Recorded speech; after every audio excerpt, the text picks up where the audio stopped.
Okay, now I said example 2 was going to be a little bit different because this is going to be an equation where we won't be able to factor the polynomial. And we're going to have to figure out another way to estimate where the solutions to this particular quadratic equation is going to be.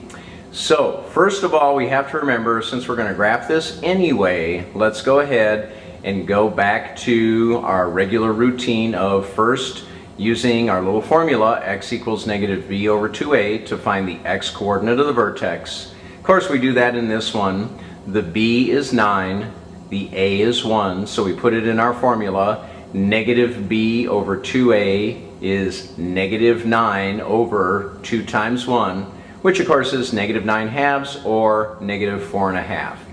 So now we know what the x coordinate for our vertex is. It's negative 4 1/2. Now we go ahead and we substitute negative 4 1/2. Of course, it's easier to substitute if we leave it in fraction form.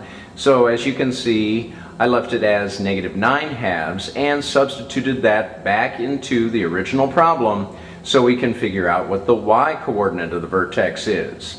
So after we do all of our work, we see that the y coordinate for the vertex is going to be negative 15 1/4.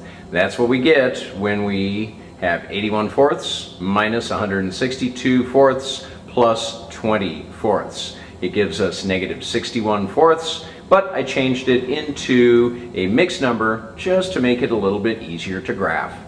Okay, so we have the most important point, we have the vertex. Now let's get our 4 other smart values for x.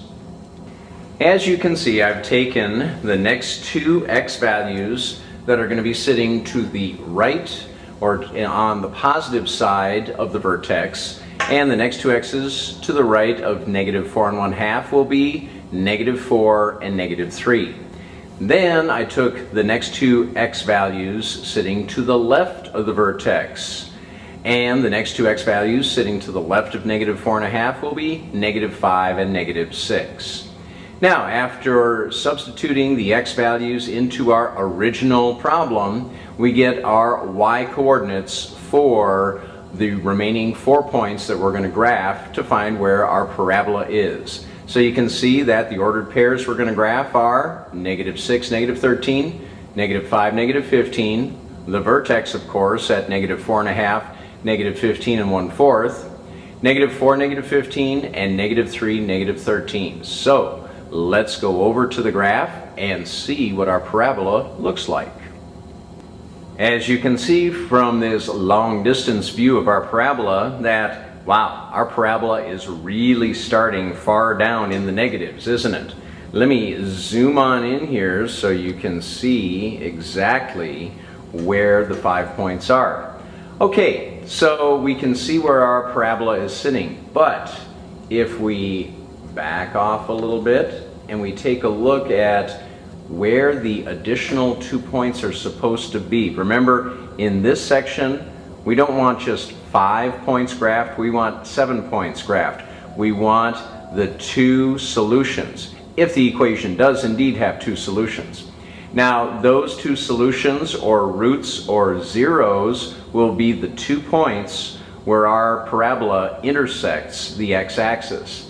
Now, take a look at how far down our parabola is. Wow, we would have to be really accurate graph drawers if we think that we can continue that curve all the way up to the x-axis to get a decent estimate of where our parabola is going to hit the x-axis. I don't think we better do it that way. Here's my idea. Let's find 2 more smart values for x. Now, how am I going to pick a value for x that's smart for this situation? Well, what I'm going to do is I'm going to find a couple of x values that I know, after I substitute them into the original problem, will give me a y coordinate that's positive. Now think about it. If you plug in an x value into our original problem and get a positive y coordinate, won't that give you a point that's sitting up above the x-axis? It will. And then that means it will give you a point that you'll be able to connect the parabola to and at least get a pretty accurate estimate of where our parabola hits the x-axis. Let me show you what I mean. Well, I took a look at possible x values that I could substitute back into our original problem. And I thought, let's try 0 in place of x. Will that give us a positive y coordinate? And it will. As you can see, if I substitute 0 into the original equation, I get 0 squared plus 9 times 0 plus 5, which means I have a y coordinate of 5. That gives me an ordered pair of 0, 5, which will be a point sitting above the x-axis that I can connect my parabola to. That's exactly what we want. Now, how do I decide to pick -9 as my other x value for a smart value? Well, now take a look at where the vertex is. It's -4.5 for the x value. And 0 is a distance of 4.5 to the right of the vertex. Well, wouldn't it make sense to find an x value that's 4.5 to the left of the vertex? And what x value is sitting at 4.5 distance from the vertex? -9. So I'm going to go ahead and substitute -9 in. I should get the same y coordinate because a parabola is symmetric. And as you can see, I do. When I plug in -9 in place of x, I get -9 parentheses squared plus 9 times -9 plus 5. Well, that gives me 81 minus 81 plus 5, or a y coordinate of 5. So now I have my second additional point that's going to be sitting up above the x-axis that I can connect the left side of my parabola to. So let's go back to the coordinate plane.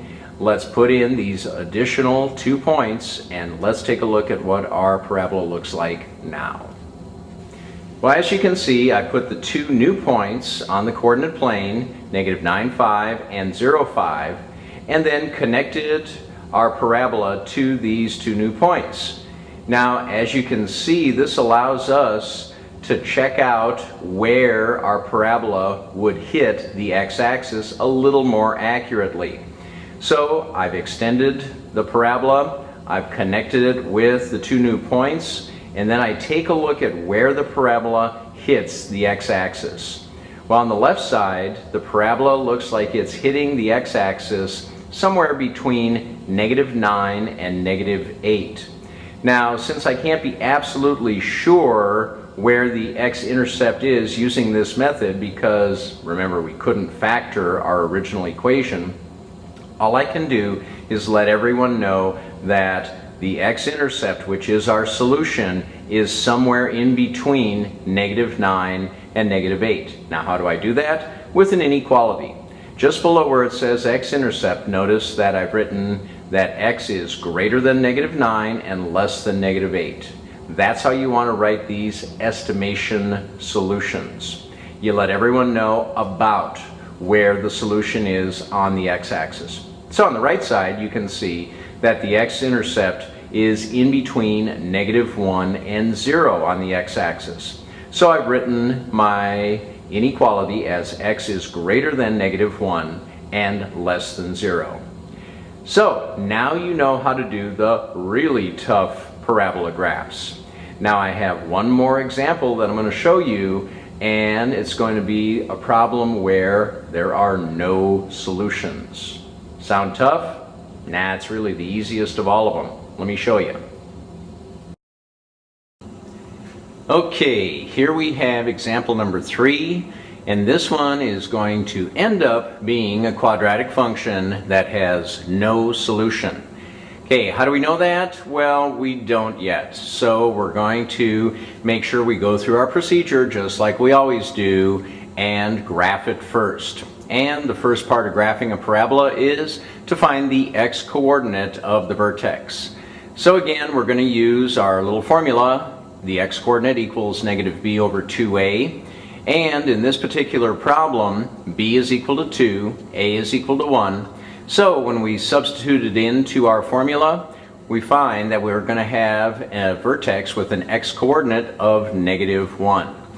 Now, of course, in order to get the y coordinate, we have to substitute -1 back into the original problem, which I did, and you can see that the vertex is going to have a y coordinate of 4.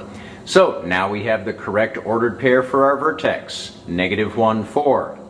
Now you know that the next step is to get our 4 additional x smart values and substitute those into the original equation and find their y coordinates also. That way we'll have 5 points and we're going to graph our parabola. I'm going to do that right now. Well, we take the next 2 x values sitting to the right of the vertex, 0 and 1, and the next 2 x values that are sitting to the left of the vertex, -2 and -3. We substitute those into the original problem and we get our y coordinates for our 4 additional points. So now we have all 5 points that will create our parabola. -3, 8, -2, 5, the vertex at -1, 4, 0, 5, and 1, 8. So let's go over to the coordinate plane and take a look at our parabola. Here we have our parabola, and you notice something about it. Notice that the vertex is sitting above the x-axis and that our parabola opens up. So what does that mean? Well, it means that our parabola is never going to intersect the x-axis, is it? Now, you have to remember that wherever a parabola, or any graph for that matter, hits or intersects the x-axis, that's where the solution is. And if a graph does not intersect the x-axis, then that graph does not have a solution. So please remember that. Anytime a graph intersects the x-axis, that is the location of the solution or the root or the zero for that equation. But if a graph never intersects the x-axis, then that means that the equation that represents that graph does not have a solution. So remember to write down no solution whenever you have a graph that does not hit the x-axis. Now remember, that could also be a parabola whose vertex is sitting below the x-axis and opens down. So check your graphs and they will tell you if you have a solution or not. Well, that's it for lesson 10-2. And remember that we're also going to have 2 additional ways to find the solutions to quadratic functions, and they're coming up in the next 2 lessons. So until then, happy graphing, and we'll see you next time.